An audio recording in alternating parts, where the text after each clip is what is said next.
Now the Realme XT is a true successor to the Realme X with an upgraded glass back and a new and beautiful pattern. The back has that almost S10 Plus P30 Pro like reflections and a unique subtle pattern that almost gives a feeling that the back is thinner than it is.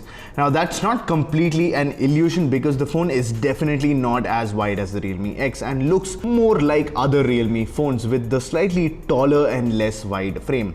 Now one thing I absolutely love apart from the use of glass is that the frame, although plastic, has a frosted aluminum look, which I prefer much more than the glossy chrome finish on the Realme X. Another major change in design compared to the Realme X is the lack of a pop-up camera because the XT decided to go with a humble water drop notch instead. The camera bump though is significantly bigger than the one on the Realme X, which is understandable because of the 64 megapixel camera, but it does make the phone wobble on a table.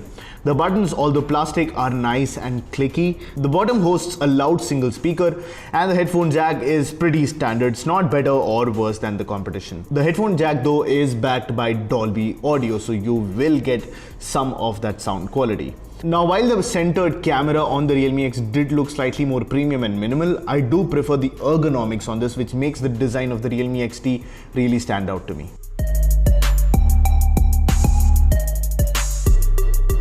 Now the display of the Realme XT is similar and different than the Realme X. Similar because this is also an AMOLED display, equally crisp and equally beautiful, but this is not a full screen display. This is a water drop notch, while the Realme X had a full screen display with a pop-up selfie camera. Now the reason for this are manifold.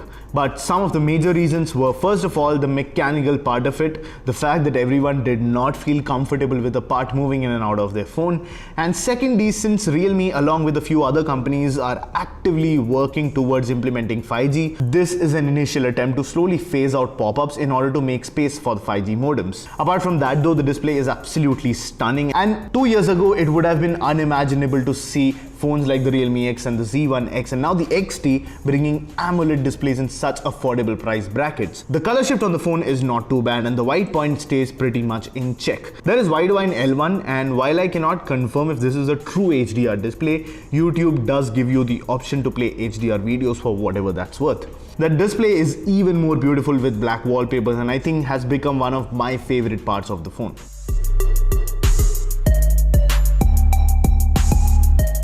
Moving to performance, the Realme XT uses the same processor as the Realme 5 Pro, which puts it in a tough spot.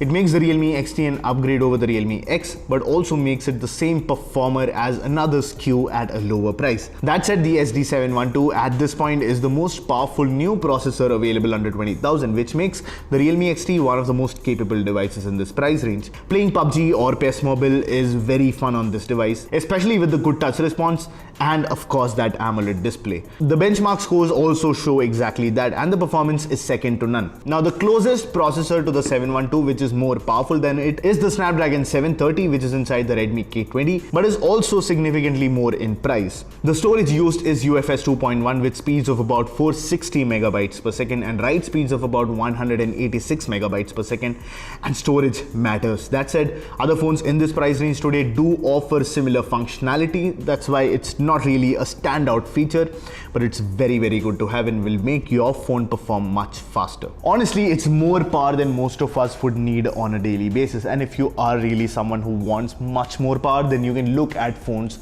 over 20,000 rupees.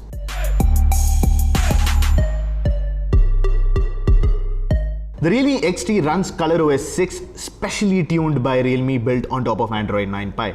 The OS has certainly become slightly better with a more uniform looking design, which makes using it more fun than before. Now, while it's no stock Android for geeks, it does come with a ton of useful features, colorful visuals, and customization options for people who love that. There is a theme store, ton of wallpapers inside, and I think the only big thing missing is the dark mode, which would certainly look awesome on this AMOLED display. The XT supports Project Treble, but there isn't support for seamless updates. Realme as a brand has also been pretty active with providing updates and bug fixes and even providing bootloader unlocking, which makes it pretty geek friendly too, in my opinion. There is Cam 2 API support out of the box, so Gcam lovers out there can celebrate. The bloatware on the phone is still plenty, but I'm guessing the lower price comes at a cost. And while it is clearly not winning any awards for its software performance, I think the Realme XT has a lot to offer here.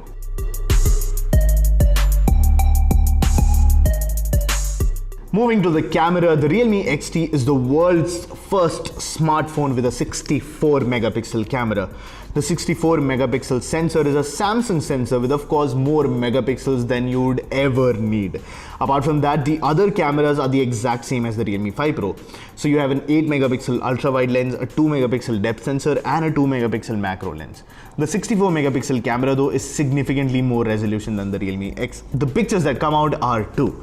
The pictures are oozing with natural details, especially human subjects. The skin textures are beautifully captured, the wide shots too look very crisp, and there is of course that characteristic saturation in most pictures, but that's just how Realme chooses to do that. You can of course tune it down in post in photo editing apps if you want. For videos, the XT takes 4K at 30 FPS max and has stabilization up to 1080 at 60 FPS. The front camera also has electronic image stabilization, which makes the video stand out among others in this price range. The night shots also look equally impressive. Now, Realme's nightscape mode has been done very well in previous phones as well, and with the newer 64 megapixel sensor, the pictures look even better. The front camera also takes some stunning pictures. Compared to the Realme 5 Pro, there is still some optimization needed on the front camera. There's some over sharpening that the Realme 5 Pro doesn't do, which is why the Realme 5 Pro, at least at this point, takes slightly better selfies.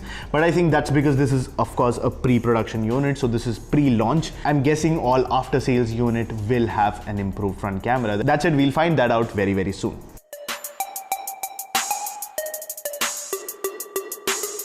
Now coming to battery life, I've actually reviewed every single Realme phone ever, and the one thing that they never compromise on is the battery life. With the Realme XT also you get a sizable amount, which might be an upgrade for a lot of people over the Realme X of course, but you also get the 20 watt VOOC 3.0. Now that battery size inside with the AMOLED display up front, and I actually use a lot of dark wallpapers, I got immensely good battery life. So I averaged around 7 to 7.5 hours of screen on time, which is very nice for a phone that is not very thick. Then we come to the charging time. So the 20 watt charger charges up that battery in the Realme XT in about 1 hour 30 minutes. That was the average that I got. At times it was 1 hour 25 minutes, one time it was 1 hour 30 minutes. So 1 hour 30 minutes is the average time that it takes to go from 0 to 100%, which is actually very impressive. Now coming to call quality, the Realme XT gave me a standard earpiece with good call quality. There were call drops once or twice, but nothing that can be tagged as an issue. The 4G data speeds and cell reception was also pretty good, and the speed at which the phone brought back connectivity after being in a tunnel or the lift was very good.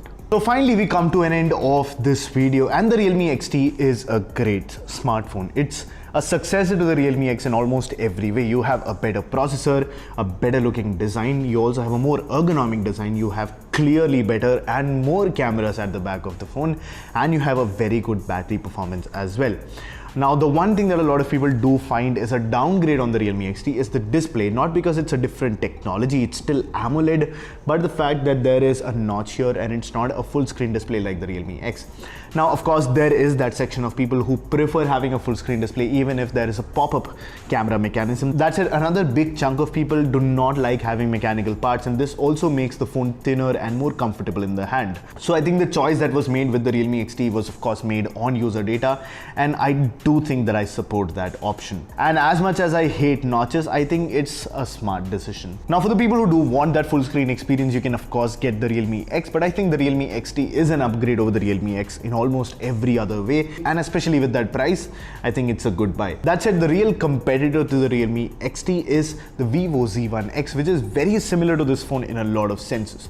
It's an AMOLED display with a similar dew drop or water drop notch. That said, the battery life that I got was pretty similar. Again, the wattage in charges is also very similar. The Vivo Z1X comes in at 22.5 watt charging, whereas the Realme XT comes with 20 watt charger. You get the same Snapdragon 712 chipset inside. You get high resolution cameras at the back. That said, the Z1X comes with a Sony IMX582 48 megapixel sensor, while this one has a 64 megapixel Samsung sensor. Now, with almost everything being the same, I think the camera is the bigger differentiator between the two. The Realme X seems to have slightly better cameras in the camera comparison that you can also see on the channel. The Realme XT did come out to be a better camera. Now, most of the rounds where the Realme XT won was because the details that the 64 megapixel camera produces is phenomenal. That said, I think Vivo does need to work slightly on the camera algorithm, because even the Realme 5 Pro, which has almost the same sensor as the Vivo Z1 X, did produce slightly crispier shots, which is also why I think the Realme XT is a slightly better package for people who like cameras and want to take a lot of pictures with their phones. And with that, we come to an end of this video. Let me know what you thought of this review in the comment section below.